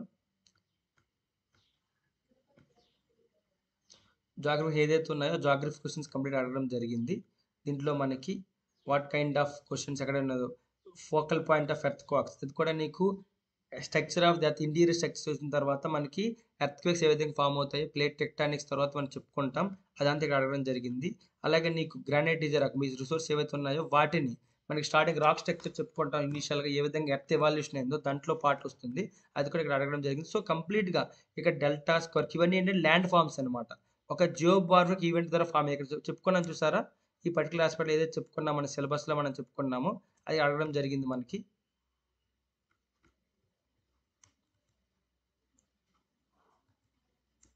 ఇక ల్యాండ్ ఫార్మ్స్ చూసారా, ఇక్కడికి వచ్చినప్పటికల్లా మనకి ఏదైతే ల్యాండ్ ఫార్మ్స్ మాట్లాడుకుంటున్నామో ఆ ల్యాండ్ ఫార్మ్స్ ఏవైతే ఫామ్ అయ్యాయి దాన్ని బేస్ చేసుకొని మనకి వస్తాయన్నమాట ఇక్కడ. సో అది ఇక్కడ అడగడం జరిగింది, major land farms and their features ఆ పార్ట్కి వచ్చినప్పుడు క్వశ్చన్స్ అడగడం జరిగింది. అలాగే మనకి ఏదైతే మిసోస్పియర్ ఏదైతే ఉంది ఇది అట్మాస్ఫియర్లో పార్ట్ అనమాట, ఇక్కడ అట్మాస్ఫియర్లో కంపోజిషన్ ఆఫ్ అట్మాస్ఫియర్ సంబంధించి క్వశ్చన్ అడగడం జరిగింది. అలాగే నీకు డిఫరెంట్ ఇదైతే atmosphere cooling and heating of atmosphere దాని బేస్ మీద కూడా క్వశ్చన్ అడిగారు. సో ఇదే విధంగా కంప్లీట్గా ఇదేంటంటే మనకి చూసుకున్నట్టయితే హ్యూమన్ జాగ్రఫీ అలాగే మేజర్ ఫోకస్ అనేది జనరల్ ఫిజికల్ జాగ్రఫీ ఉంటుంది, 15 మార్క్స్ పైన రావచ్చు. అండ్ ఎకనామిక్ జాగ్రఫీ ఇండియన్ జాగ్రఫీలో ఒక 5 to 10 మార్క్స్ వస్తాయి, అలాగే రిమైనింగ్ మార్క్స్ అని హ్యూమన్ జాగ్రఫీ వస్తుంది. సో మీకు ఎన్సీఆర్టీ బేస్ చేసుకొని ఏదైతే క్వశ్చన్స్ ఉన్నాయో ఆ బేసెస్ ఈజీగా వెళ్ళచ్చు. ఇది కూడా స్ట్రైట్ ఫార్వర్డ్ క్వశ్చన్ చాలా వరకు వచ్చున్నాయి, but our prime motto is to rely on the NCERT, దాన్ని డీటెయిల్గా చదువుకోవచ్చు. అండ్ దాంతోపాటుగా దాన్ని డీకోడ్ చేస్తూ ఎక్స్ప్లెయిన్ చేస్తూ ఎన్సీఆర్టీ చేస్తూ మనకి మన ఎల్టీఎక్స్లో కూడా ప్రొవైడ్ చేస్తున్నాం, దాన్ని కూడా మీరు రిఫర్ చేయొచ్చు అనమాట. ఇది మనకి కంప్లీట్గా చెప్పాలంటే ఇది మనకి ఏబిపిఎస్సి సంబంధించి స్క్రీనింగ్లో గ్రూప్ 2లో జాగ్రఫీకి సంబంధించి పార్ట్. ఆ తర్వాతకి వచ్చినప్పుడు కలిసి చూసి ఇండియన్ సొసైటీ అనేది కంప్లీట్లీ ఒక sort of new part added in the syllabus. ఇది మనకి కొత్తగా యాడ్ చేసింది. ఇది ఇండియన్ సిలబస్ ఏదైతే ఇక్కడ మెన్షన్ చేసుకున్నారో structure of Indian society, family, marriage, kinship, caste, tribe, ethnicity అని, అలాగే social issues and welfare mechanism, ఇది మనకి ఏదైతే థియరిటికల్ పార్ట్గా మనం చదవచ్చు. బట్ లాస్ట్ ఇయర్ మనకు చెప్పాలంటే ఇండియన్ సొసైటీకి సంబంధించి మనకి క్వశ్చన్ పేపర్ చూసుకున్నట్టయితే క్వశ్చన్ పేపర్లో కంప్లీట్లీ కరెంట్ ఓరియంటెడ్గా ఎక్కువ క్వశ్చన్ పేపర్ ఉంది, this is not at all theory oriented. So అంతకుముందు ఏదైతే మనకి వచ్చాయో అంతకుముందుకు వచ్చిన ఏదైతే మనకి మెటీరియల్స్ వచ్చాయో అప్పుడు ముందు, ఎందుకంటే దీనికంటే స్టాండర్డ్ ఏమీ లేదు, ఏబిపిఐ సంబంధించి తెలుగు అకాడమీ బుక్ ఒకటి ఉంది, సో అందులో కూడా థియరీ పార్ట్ ఉంది, అలాగే కొంతమంది బయట మెటీరియల్స్ వచ్చాయి coaching materials, but none of them is completely useful for this. Indian సొసైటీకి సంబంధించి ఎటువంటి యూస్ఫుల్ అవ్వలేదు ఆ బుక్స్ స్ట్రైట్ ఫార్వర్డ్గా చెప్పాలంటే. ద మెయిన్ రీజన్ ఈస్ వీళ్ళు అడిగిన కంప్లీట్గా వీళ్ళు ఫోకస్ చేసిన ఓవరాల్గా మనకి కరెంట్ ఓరియేషన్లోనే క్వశ్చన్స్ అడగడం జరిగింది. సో దానివల్ల అది మనకి ఏమైందంటే ఓవరాల్గా మనకి ఆ థియరల్ బుక్ అనేది కంప్లీట్ ఫస్ట్ టైం వచ్చింది కాబట్టి దీని తర్వాత వచ్చే next completely current orientation, each and everything is like current oriented. మనకి చాలా వరకు ఏదో జొరాస్ట్రియన్ ఏదో దాక్మా ఉంది, ప్రాక్టీస్ అని ఒక 5 to 10 క్వశ్చన్స్ అనేది 5 to 10 క్వశ్చన్స్ ఏవైతే ఉన్నాయో అది రఫ్లీ స్టాటిక్ ఓరియంట్ ఉన్నాయో కానీ మొత్తం కంప్లీట్లీ మనకి కరెంట్ ఓరియంటెడ్గానే వచ్చాయన్నమాట. దట్టు థియరీ పార్ట్ కాకుండా these are like legislative measures ఏవైతే తీసుకున్నదో గవర్నమెంట్ వాటి బేస్ చేసి కరెంట్ వచ్చింది. సో దీనికంటూ మనము సెపరేట్గా డికోడ్ చేయాలంటే ఇండియన్ సొసైటీ పార్ట్ అనేది మనకి థియరీ పార్ట్ కంటే మీద కరెంట్ అఫైర్స్ పార్ట్ కూడా ఫోకస్ చేయాలి. బట్ ఇక్కడ ఇంకొక స్మాల్ జిమ్మిక్ ఉంది, అదేంటంటే గవర్నమెంట్ చేంజ్ అయిన తర్వాత మనకి వాటి యొక్క ఓరియంటేషన్ కూడా చేంజ్ అయ్యే ఛాన్స్ ఉంది. ఫర్ ఎగ్జాంపుల్ గ్రూప్ 1 సంబంధించి అప్పుడు మనకు వచ్చినప్పుడు గ్రూప్ 1లో సైన్స్ అండ్ టెక్నాలజీ పార్ట్ ఏదైతే ఉందో group 1 science and technology part completely current ఓరియంటెడ్గా మనకి గ్రూప్ 1 సంబంధించి ఎగ్జామ్ జరిగింది. అంటే అడిగిన 30 క్వశ్చన్స్ ఏవైతే స్క్రీన్ టెస్ట్లో ఉన్నాయో అవన్నీ కంప్లీట్గా మనకి కరెంట్ ఓరియంటెడ్ అడిగారు. బట్ ఏదైతే సైన్స్ అండ్ ఎన్వైరన్మెంట్ పార్ట్ ఉందో, బట్ మొన్న జరిగిన గ్రూప్ 2 మెయిన్స్కి వచ్చినప్పుడు కల్లా అప్పటికి గవర్నమెంట్ చేంజ్ అయిన తర్వాత ఎగ్జామ్ ప్యాటర్న్ చేంజ్ అయింది, కరెంట్ ఓరియంట్ నుండి ఎక్కువ స్టాటిక్ ఓరియంట్ షిఫ్ట్ అయింది. సో సిమిలర్ వేస్లో ఇది ప్రీవియస్ గవర్నమెంట్లో ఇండియన్ సొసైటీ అనేది మేజర్గా కరెంట్ అఫైర్స్ ఓరియంటెడ్ అడిగినా సరే ఈసారి మళ్ళీ మొన్న జరిగినప్పుడు మళ్ళీ సేమ్ కరెంట్ అఫైర్స్ ఓరియంటెడ్ కాకుండా సొసైటీలో major of the theory part అనేది యాడ్ అయ్యే ఛాన్స్ అనేది చాలా ఎక్కువ ఉంది. సో మనకి ప్రిలిమ్స్లో ఏదైతే మనం డిస్కస్ చేసుకునే సొసైటీ పార్ట్లో ఏదైతే ఫ్యామిలీ, మ్యారేజ్, కిన్షిప్, క్యాస్ట్, అలాగే సోషల్ ఇష్యూస్, క్యాస్టిజం, కమ్యూనిజం వీటి మీద, అలాగే ఈ పర్టికులర్ పాయింట్ ఏదైతే ఉందో ఇది మన ఎగ్జామ్లో ఎక్కువ ఫోకస్ జరిగింది, వెల్ఫేర్ మెకానిజం ప్రాసెస్. బట్ ఈసారి అంటే ఈక్వల్ ఇంపార్టెన్స్ అనేది మూడింటికి మనం ఇస్తూ మనం చదువుకుంటే ఈజీ మనం స్కోర్ చేయొచ్చు. But one thing you guys have to remember, the major thing is like ఇది ఒక క్వాలిఫైయింగ్ ఎగ్జామ్ మాత్రమే, రిలేటివ్ కాంపిటీషన్. సో బయట అందరికీ ఏదైతే సోర్స్ దొరుకుతుందో you guys also have the same source అనమాట. సో ఇది రిలేటివ్ కాంపిటీషన్ ఎగ్జామ్ కాబట్టి ఇది ఆ పేపర్ మీకు టఫ్ అయితే అందరికీ టఫ్ అవుతుంది. సో డెఫినెట్లీ ఆ పాజిటివ్ మైండ్ సెట్ ఉంది. ఇండియన్ సొసైటీ ఎలా డీల్ చేస్తారనేది ఒకే ఒకసారి ఎగ్జామ్ అయింది, అది మోస్ట్లీ కరెంట్ ఓరియంటెడ్గా, ఎక్కువ పాలసీస్ ఓరియంటెడ్గా వచ్చింది. సో నెక్స్ట్ టైం మనకు వచ్చేటప్పుడు అది మనకి ఈసారి స్టాటిక్ రావచ్చు, ఈజీ వస్తే మీకు కూడా ఈజీగా సాల్వ్ చేయొచ్చు. సో అక్కడ ఓన్లీ రిలేటివ్ కాంపిటీషన్ కాబట్టి ఈజీగా మీరు cut off just qualifying nature కాబట్టి ఈజీగా హ్యాండిల్ చేయొచ్చు. బట్ సొసైటీ మీద మీరు ఎక్కువ వరీ అవ్వాల్సిన అవసరం లేదు. మేజర్ మన ఫోకస్ ఏదైతే ఉందో Indian history, Indian geography, mental ability, ఈ మూడు మనం సాల్వ్ చేసుకుంటూ వెళ్ళిపోయినా సరే ఈజీగా మనం కట్ ఆఫ్ కంటే అబోవ్ పార్ చాలా ఎక్కువ స్కోర్ చేయొచ్చు అనమాట. ఓకేనా? సొసైటీ పార్ట్ కూడా మనం డీల్ చేస్తాం. బట్ ఏంటంటే ఐదర్ స్టాటిక్ అండ్ కరెంట్ వాటిని ఏ విధంగా చేయాలనేది మనం ఫర్దర్గా డిస్కస్ చేయొచ్చు. Okay, next current affairs fast వచ్చినప్పుడు కల్లా ఏమీ మెన్షన్ చేయలేదు, only one thing, major events of international, national, state of Andhra Pradesh అని sir, simple, ఇంకేమనలేదు. So state of Andhra Pradesh సంబంధించిన కరెంట్ అఫైర్స్ కూడా చాలా వస్తాయి, మీరు వాటి మీద కూడా ఫోకస్ పెట్టాలి. సో 10 అని ఇది కూడా ఉండొచ్చు. సో మీరు అక్కడ చూసుకున్నట్టయితే కరెంట్ అఫైర్స్ పార్ట్కి వచ్చినప్పుడు కల్లా లాస్ట్ ఇయర్ ఏదైతే వచ్చిందో ఆ సిలబస్లో మనకు చాలా వరకు కరెంట్ అఫైర్స్ పార్ట్ అనేది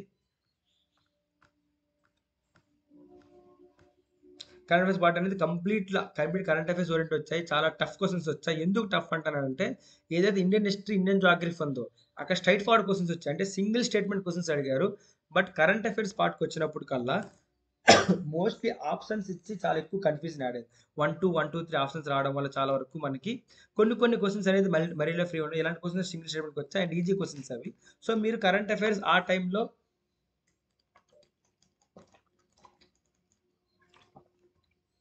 కరెంట్ అఫైర్స్ ఫాలో అయినా సరే మనం ఈజీగా ఆన్సర్ చేయొచ్చు అనమాట. సో ఓకేనా? సో వాటిని అప్పుడు మనం ఈజీగా మనం ట్యాకిల్ చేయొచ్చు. ఆ టైంలో అప్పుడు కూడా ఏంటంటే లాస్ట్ 4 monthsలో జరిగిన కరెంట్ అఫైర్స్ ఎక్కువ ఫోకస్ జరిగింది. సో వీటి మీద కూడా అప్పుడు ఏంటంటే కరెంట్ అఫైర్స్ ఆ లాస్ట్ 4 to 6 monthsలో ఎగ్జామ్ జరిగే 4 to 6 monthsలో ఏదైతే కరెంట్ అఫైర్స్ ఉన్నాయో వాటిని మేజర్గా ఫోకస్ చేసి ఆ తర్వాత ఇంకో 6 months బ్యాక్ వెళ్ళొచ్చు. కానీ మన మెయిన్ ఫోకస్కి వచ్చినప్పుడు కల్లా కరెంట్ అఫైర్స్ పార్ట్కి వచ్చినప్పటికి మనం చూసుకున్నట్టయితే కరెంట్ అఫైర్స్ కల్లా ఆ ఎగ్జామ్ డేట్ ఎప్పుడైతే ఇస్తారో ఎగ్జామ్ డేట్ నుండి కంప్లీట్లీ ఒక 6 months డౌన్ ద లైన్ మనం బ్యాక్ సైడ్ నుంచి మనం వెళ్ళాలన్నమాట. ఈ విధంగా మెసేజ్, ఫర్ ఎగ్జాంపుల్ ఎగ్జామ్ అప్పుడు మనకి మార్చ్లో జూలైలో ఎగ్జామ్ అనుకుందాం. సో జూలై 2026లో ఎగ్జామ్ డేట్ వస్తే మాత్రం ఆ జనవరి నుండి జూలై వరకు మేజర్ ఫోకస్ అనేది మనకు ఉండాలి.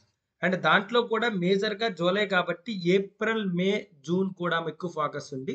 ఆ తర్వాత జనవరి, ఫిబ్రవరి, మార్చ్ మీద ఎక్కువ ఫోకస్ ఉండాలి.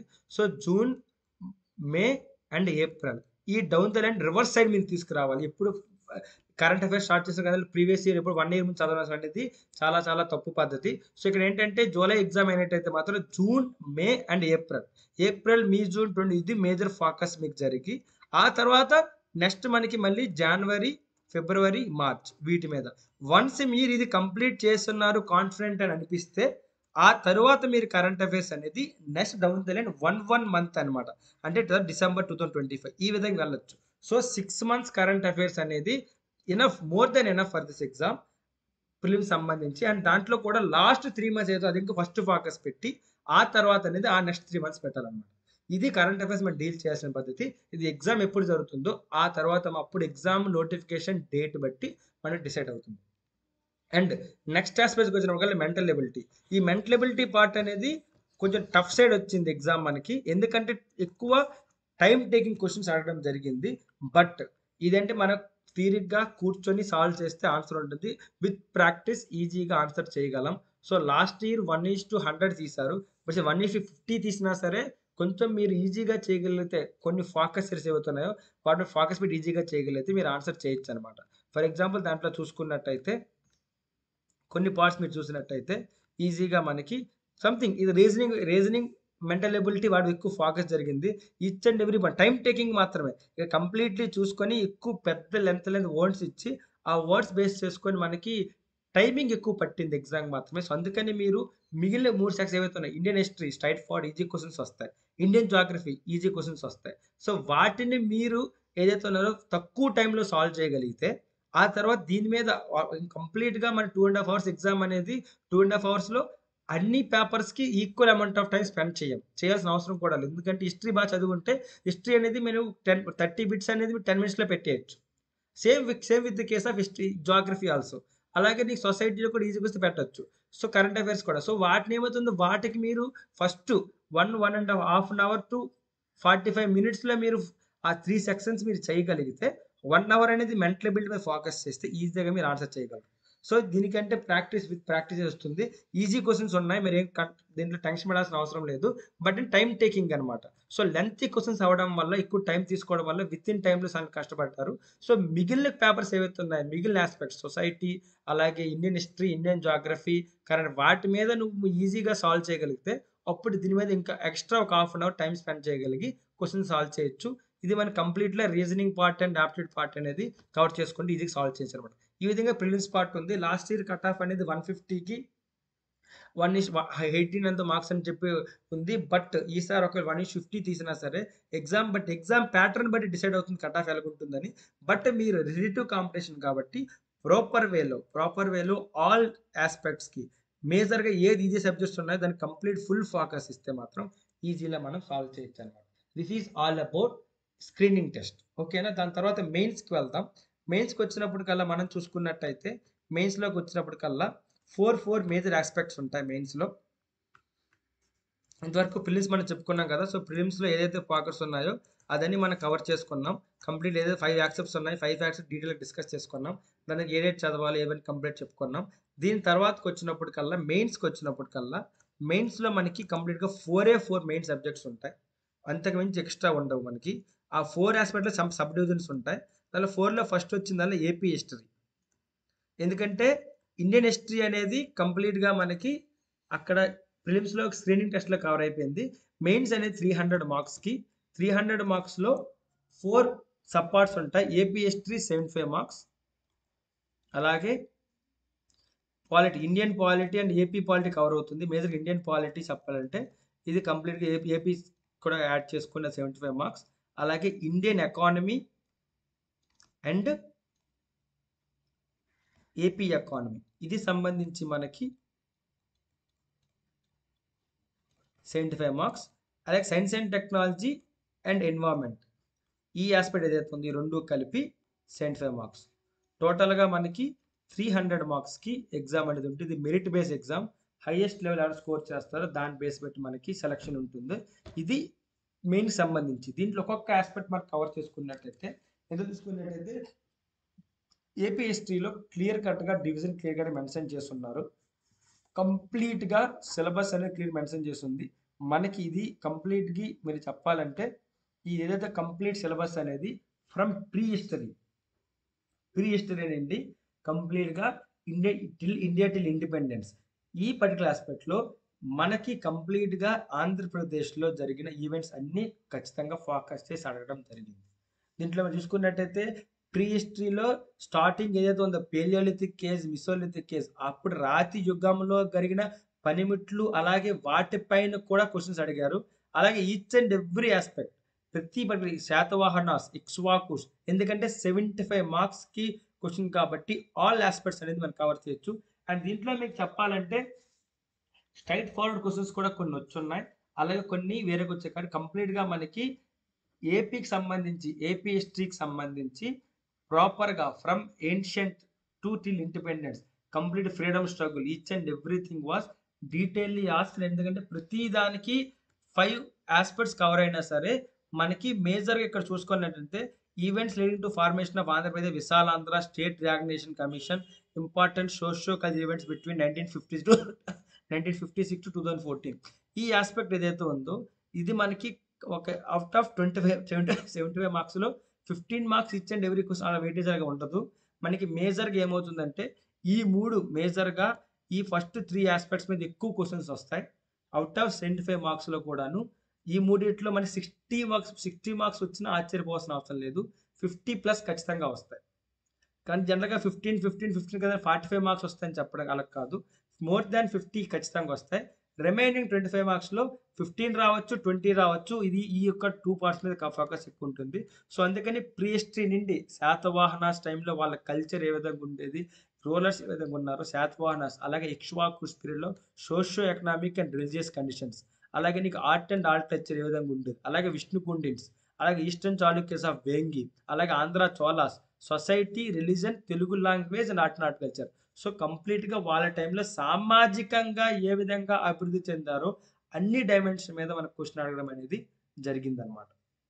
సిమిలర్ వేస్లో ఇక్కడ మనం చూడాలంటే ఆ టైంలో various major and minor dynasties that rule Andhradesa between 11th and 16th century. ఇక్కడ మనకి చెప్పాలంటే ఇదే మనకి చిన్న ఇది వచ్చింది. అక్కడ ఏంటంటే మనకి ప్రీస్ట్రీ వచ్చింది అనుకోండి. ప్రీస్ట్ ఆస్పెక్ట్ కల్లా వస్తే మనకి ఏపీ హిస్టరీకి వచ్చినప్పుడు కల్లా ఏపీ హిస్టరీలో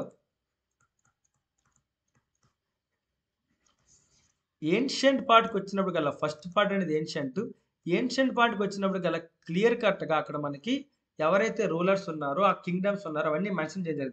అంటే ప్రీ హిస్టరీ పార్ట్ చెప్పారు, దాని మీద క్వశ్చన్స్ వచ్చాయి. అలాగే శాతవాహనాస్, అలాగే ఇక్ష్వాకుస్, అలాగే విష్ణుకుండిన్స్, అలాగే దాని తర్వాత మనకి వచ్చిన రూలర్స్ ఎవరైతే ఉన్నారో వాళ్ళు కూడా ఎవరు చోలాస్, ఈస్టర్న్ చాళుక్యాస్, అలాగే చోలాస్, ఆంధ్ర చోలాస్. సో వీళ్ళు కంప్లీట్గా వీళ్ళ మీద కింగ్డమ్స్ మెన్షన్ చేస్తున్నారు అండ్ వాటి మీద క్వశ్చన్స్ వచ్చాయి. అండ్ ఇన్ బిట్వీన్ ఏదైతే transition period between one Kingdom to another Kingdom, so దానిపైన కూడా మనకి ఏంటంటే క్వశ్చన్స్ అడగడం జరిగింది అనమాట. ఇది ఏన్షియంట్ పార్ట్కి వచ్చిన వల్ల. కానీ మిడివల్ పార్ట్కి వచ్చినప్పుడు క్వశ్చన్ చూసుకున్నట్టయితే various major and minor dynasties that ruled between Andhradesa between 11th and 16th century అని కంప్లీట్గా అనేసారు. ఇక్కడ ఎటువంటి కింగ్డమ్ పేరు మెన్షన్ చేయలేదు. బట్ అక్కడ ఆ టైంలో ఏదైతే 11th నుంచి 16th centuryలో ఈ పీరియడ్ మధ్యలో వేరే ఏవైతే మెన్షన్ చేస్తున్నారు. మనకి ఆల్రెడీ మనకి Indian history idea, AP history idea ఉంటుంది కాబట్టి దాన్ని ఎవరైతే ఉన్నారో వాళ్ళందరూ మనం ఫోకస్ చేసి చదవాలి. మేజర్గా కాకతీయాస్, అలాగే విజయనగర రూలర్స్, కాకతీయాస్. అండ్ ఆ మధ్య తర్వాత మనకి తర్వాత వచ్చిన తర్వాత విజయనగర రూలర్స్కి ఈ మధ్యలో మనకి పోస్ట్ కాకతీయ పీరియడ్లో మనకు వచ్చిన రెడ్డి కింగ్డమ్స్, అలాగే రెడ్డి, ఆ తర్వాత రిమైనింగ్ ముసునూరు నాయకాస్, రెడ్డి కింగ్డమ్స్, రేచర్ల పద్మనాయకాస్, ఈ మూడు అంటే వీళ్ళనే పోస్ట్ కాకతీయ పీరియడ్ అంటారు. రెడ్డి కింగ్డమ్స్, అలాగే ముసునూరు నాయకాస్, అలాగే దాని తర్వాత నీకు రేచర్ల పద్మనాయకాస్. అంటే వీళ్ళనే మనం చెప్పాలంటే పోస్ట్ కాకతీయ పీరియడ్లో ఉన్న ఆంధ్ర కింగ్డమ్లో రెడ్డి రాజులు, ఆ ముసునూరు నాయకులు, రేచర్ల పద్మనాయకులు అంటారు. వీళ్ళని కూడా మెన్షన్ చేయడం జరిగింది. సో ఆంధ్ర పీరియడ్లో అప్పుడు ఎవరెవరు రూలర్స్ ఉన్నారో వాళ్ళని కూడా మేజర్ ఫోకస్ జరిగింది. ఆ తర్వాత విజయనగర రూలర్స్, ఇది మేజర్.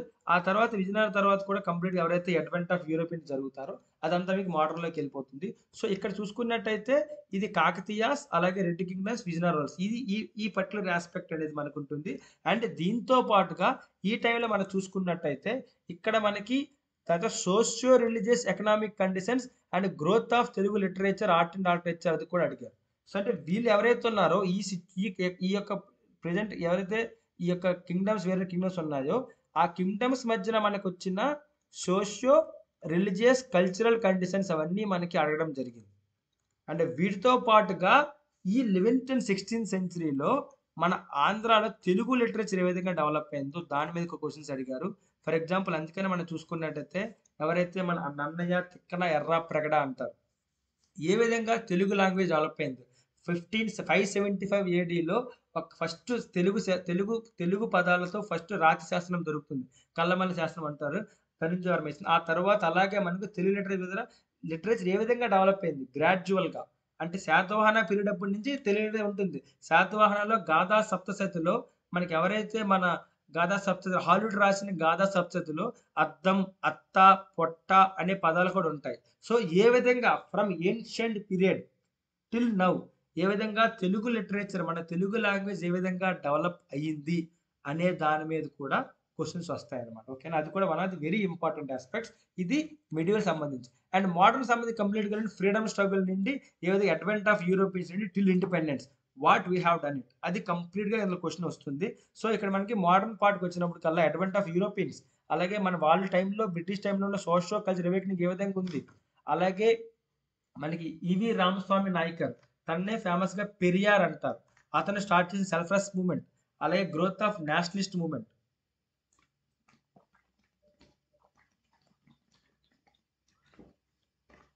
మన ఇండియన్ హిస్టరీలో ఫ్రీడమ్ స్ట్రగుల్తో ప్యారలల్గా అదే జాతీయ స్ఫూర్తి, అదే ఫ్రీడమ్ స్ట్రగుల్ అనేది ఇండియాలో ఏపీలో కూడా స్టార్ట్ అయింది. అది ఏ విధంగా జరిగింది, అలాగే సోషలిస్టులు కమ్యూనిస్ట్ పార్టీ ఏ విధంగా వచ్చాయి, కిసాన్ మూవ్స్ ఏ విధంగా జరిగాయి, అలాగే గ్రోత్ ఆఫ్ నేషనలిస్ట్ పోయిట్రీ, జాతీయ పోయిట్రీ ఎలా డెవలప్ అయింది, రెవల్యూషన్ లిటరేచర్ ఏ విధంగా వచ్చింది, నాటక సంస్థలు, women participation, role of women, ఇది one of the important chapter అనమాట. అంటే రోల్ ఆఫ్ ఉమెన్ అనేది సంఘ సంస్కరణలోనూ అలాగే జాతీయ ఉద్యమంలో వాళ్ళు ఏ విధంగా పాత్ర పోషించారు, అది సెపరేట్ చాప్టర్గా కూడా మనకు వచ్చింది. సో ఏదైతే ఫ్రీడమ్ స్ట్రగుల్ చదువుతామో ఫ్రీడమ్ స్ట్రగుల్ కూడా చదువుతాం అండ్ సెపరేట్ చాప్టర్ చదవచ్చు. సో ఈ విధంగా మెడివల్ మోడర్న్ హిస్టరీ మీద చాలా ఎక్కువ బిట్లు వచ్చే ఛాన్స్ ఉంది, ఎందుకంటే అది చాలా ఎక్కువ సిలబస్ కవర్ అయ్యింది. ఆ తర్వాత 4th and 5th అనేది ఆంధ్రప్రదేశ్, ఎలాగైతే రోల్ ఆఫ్ ఆంధ్ర మహాసభ, ఎందుకంటే 1913 నుంచి ఫస్ట్ ఆంధ్ర మహాసభ 1911 జరుగుతుంది.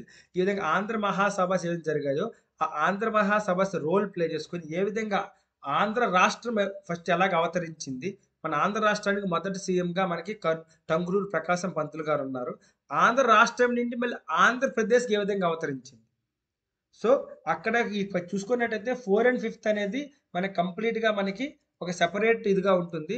4th చాప్టర్కి వచ్చినప్పుడు కల్లా ఆంధ్ర మహాసభాస్ ఏవైతే జరిగాయో, ఈ గ్రేటర్ జరిగిన ఆంధ్ర మహాసభాస్ ఏవైతే ఉన్నాయో అవి ఏ విధంగా ఆంధ్ర రాష్ట్రం సపరేట్గా మన ఆంధ్ర రాష్ట్రం కావాలని, మద్రాసు నుండి కావాలని మనం సపరేట్ చేసిన దీనికోసమే మన అమరజీవి పొట్టు శ్రీరాములు గారు త్యాగం చేసుకున్నారు. అతను పొట్టి శ్రీరామ్ గారు త్యాగం చేసిన ఆ త్యాగ ఫలితంగా ఆంధ్ర రాష్ట్రం ఫామ్ అయింది.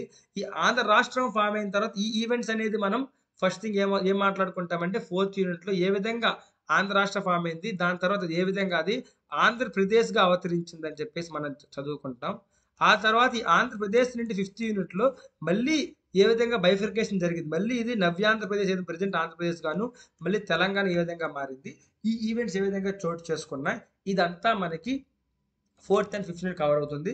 అండ్ వీటితో పాటు కల్చర్, ట్రైబ్, వీటితో పాటు సెపరేట్గా role of press, news papers, Andhra మూమెంట్లోనే సాయం చేయడానికి అయ్యదేవర కాళేశ్వరరావు గారు, అలాగే మనకి చాలామంది other freedom fighters Andhra moments కోసం చాలా వరకు పాటుపడ్డారు. గాడిచల్ల హరిసర్వోత్తమ గారు, అలాగే అయ్యదేవర కాళేశ్వరరావు గారు, వీళ్ళందరూ వాళ్ళ న్యూస్ పేపర్స్ ద్వారా ప్రచారం చేసి ఆంధ్ర మూమెంట్ని లేవనెత్తారు. సో ఏ విధంగా న్యూస్ పేపర్స్ అవి కూడా ఏ విధంగా హెల్ప్ చేశాయి. అలాగే లైబ్రరీ మూమెంట్ తీసుకొచ్చారు. పీపుల్లోని చైతన్యం తీసుకురావాలి, పీపుల్లో విద్యా విధానం పెంచడానికి లైబ్రరీ మూమెంట్ తీసుకొచ్చి చాలా ఫేమస్ అయింది లైబ్రరీ మూమెంట్. అది కూడా అలాగే ఫోక్ అండ్ టైబర్ కల్చర్, ఇదంతా మనం 4th యూనిట్ చదువుకుంటాం. 5th యూనిట్కి వచ్చినప్పటికల్లా ఏ విధంగా ఆంధ్రప్రదేశ్ ఫామ్ అయింది, ఆ తర్వాత విశాలాంధ్ర ఏ విధంగా వచ్చింది, మళ్ళీ ఎలా బైఫర్కేట్ అయింది, ఇది మనకి కంప్లీట్ ఏన్షియంట్ హిస్టరీలో మనం చదువుకునే ఆస్పెక్ట్ అనేది. దీని తర్వాత చూసుకున్నప్పటికల్లా నెక్స్ట్ మనకి ఇండియన్ హిస్టరీకి వచ్చినప్పటికల్లా పాలిటీ ఎక్కువ కవర్ అవుతుంది. ఓకే, దాని తర్వాత వచ్చినప్పటికల్లా పాలిటీ ఆస్పెక్ట్కి వచ్చినప్పటికల్లా పాలిటీలో మనకి క్లియర్ కట్గా మనకి ఇది కంప్లీట్గా మనకి పాలిటీలో ఏదైతే ఇండియన్ పాలిటీ స్టాండర్డ్గా మనం చదువుతామో ఆ పాలిటీ కంప్లీట్గా మనం ఇక్కడ చదువుకోవచ్చు అనమాట. అంటే from the making of the constitution, అంటే నేచర్ ఆఫ్ ఇండియన్ కాన్స్టిట్యూషన్ ఏ విధంగా ఉంది, కాన్స్టిట్యూషన్లో సీరియన్ ఫీచర్స్ ఏంటి, అలాగే ప్రియాంబుల్, ఫండమెంటల్ రైట్స్, డిపిఎస్పీస్, అలాగే fundamental duties, amendment constitution, basic structure of constitution, ఇదంతా మనకు ఫస్ట్ పార్ట్గా వస్తుంది. అలాగే ఇదంతా మనకి ఫస్ట్ పార్ట్ అనమాట. మనకి ఏదైతే పార్ట్ 1, పార్ట్ 3 ఫండమెంటల్ రైట్స్ మాట్లాడుకుంటాం, పార్ట్ 4 అనేది డిపిఎస్సి మాట్లాడతాం, అండ్ పార్ట్ 5 అని పార్ట్ 4J అనేది మనకి మనం చెప్పాలంటే ఫండమెంటల్ డ్యూటీస్ మాట్లాడుకుందాం. అక్కడ వరకు ఇదంతా మేకింగ్ ఆఫ్ కాన్స్టిట్యూషన్ నుండి సీలెంట్ ఫీజ్ ఏవైతే ఉన్నాయో అదంతా మనకి ఒక పార్ట్గా అడిగింది. ఆ తర్వాత మనకి structure and functions of the Indian government, ఏ విధంగా లెజిస్లేటివ్, ఎగ్జిక్యూటివ్ ఫంక్షన్స్, అలాగే జ్యుడిషియల్ ఏ విధంగా ఉంది, unicameral, bicameral legislation, judicial activism, judicial review, ఇదంతా కలిపి ఒక పార్ట్గా వచ్చింది. అండ్ దాంతోపాటుగా నీకు డిస్ట్రిబ్యూషన్ బిట్వీన్ యూనియన్స్, అంటే సెంటర్ స్టేట్ రిలేషన్స్ ఏ విధంగా ఉంది, power distribution between central government and state ఏ విధంగా ఉంది, అడ్మినిస్ట్రేటివ్ అండ్ ఫైనాన్షియల్, ఇదంతా మనకి కాన్స్టిట్యూషనల్లో మన కాన్స్టిట్యూషన్ ఏ విధంగా అయితే డిఫరెంట్ పార్ట్స్ డివైడ్ చేసుకుందో ఇండియన్ కాన్స్టిట్యూషన్లో చూసుకునే డిఫరెంట్ పార్ట్స్ ఉంది. పార్ట్ 5 కలగా మనకి గవర్నెన్స్ స్టార్ట్ అయిపోతుంది, అలాగే దాన్ని అంటారు యూనియన్ ఎగ్జిక్యూటివ్ స్టార్ట్ అవుతుంది. సో అలాగే నీకు ఏంటంటే కంప్లీట్గా కాన్స్టిట్యూషన్లో ఏ విధంగా అయితే పార్ట్స్ డివైడ్ ఉన్నాయో సిమిలర్ వేస్లో మనకి కూడా సిలబస్ కూడా డివైడ్ అయింది. సో కంప్లీట్ కాన్స్టిట్యూషన్ కానీ కాన్స్టిట్యూషన్ ఆస్పెక్ట్గా వచ్చిన స్టాండర్డ్ మెటీరియల్స్ మన దీంట్లో అందరికీ ఫేమస్గా తెలుసు లక్ష్మీకాంత్ చదువుతుంటారు. లక్ష్మీకాంత్ కానీ ఎల్టెక్స్లో కూడా దీనికోసం ప్రొవైడ్ చేస్తున్న క్లాసెస్. సో వాటి మీరు క్లియర్ కట్గా ఫాలో అయినా సరే easily you can answer this question అనమాట. ఓకేనా? సో కంప్లీట్ చెప్పాలంటే సెంటర్ స్టేట్ రిలేషన్స్ ఏ విధంగా ఉన్నాయి, రాజమన్నర్ కమిటీ కంప్లీట్లీ మీకు ఏంటంటే కాన్స్టిట్యూషన్ ఏ విధంగా డెవలప్ అయింది, ఆ వర్కింగ్ ఆఫ్ ది కాన్స్టిట్యూషన్ ఏ విధంగా ఉంది, ఆ రిఫార్మ్స్ ఏవైతున్నాయి కంప్లీట్గా మనం మాట. అలాగే నీకు సెంట్రలైజ్ డిసెంట్రలైజేషన్, అలాగే 73rd 74th అమెండ్మెంట్ అయితే పంచాయతీస్ మున్సిపాలిటీస్ అంటే ఫేమస్గా లోకల్ బాడీస్ అంటారు. సో పాలిటీ కంప్లీట్ పాలిటీ అనేది స్టాండర్డ్ పాలిటీ ఏదైతే మనం చెప్పుకుంటామో మేజర్గా ఆ కంప్లీట్ పాలిటీ కవర్ అయింది. దీంట్లో ఇంకా అడగాల్సిన అవసరం ఏమీ లేదు. You have to study each and every part and easily scoring చేయొచ్చు. మంచి మంచి సబ్జెక్ట్ ఇది, వెరీ ఫేమస్, అందరూ చదువుతుంటారు కాబట్టి దీన్ని ఈజీ మనం స్కోర్ చేయొచ్చు అనమాట. ఇది కాన్స్టిట్యూషన్ పార్ట్కి వచ్చినప్పుడు కల్లా. నెక్స్ట్ ఇండియన్ ఎకానమీ ఏపీ ఎకానమీకి వచ్చినప్పుడు కల్లా చూసుకున్నట్టయితే సో పాలిటీ కాన్స్టిట్యూషన్ పార్ట్ మనం కవర్ చేసుకున్నాం కదా.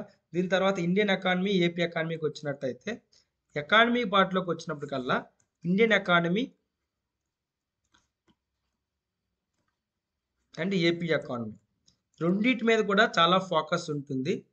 ఇండియన్ ఎకానమీకి వచ్చినప్పుడు కల్లా మనం చూసుకున్నట్టయితే అవుట్ ఆఫ్ 75 మార్క్స్లో ఇండియన్ ఎకానమీకి సంబంధించి 50 మార్క్స్ ఖచ్చితంగా వస్తాయి అండ్ ఏపీ ఎకానమీకి సంబంధించి 25 మార్క్స్ వస్తాయి.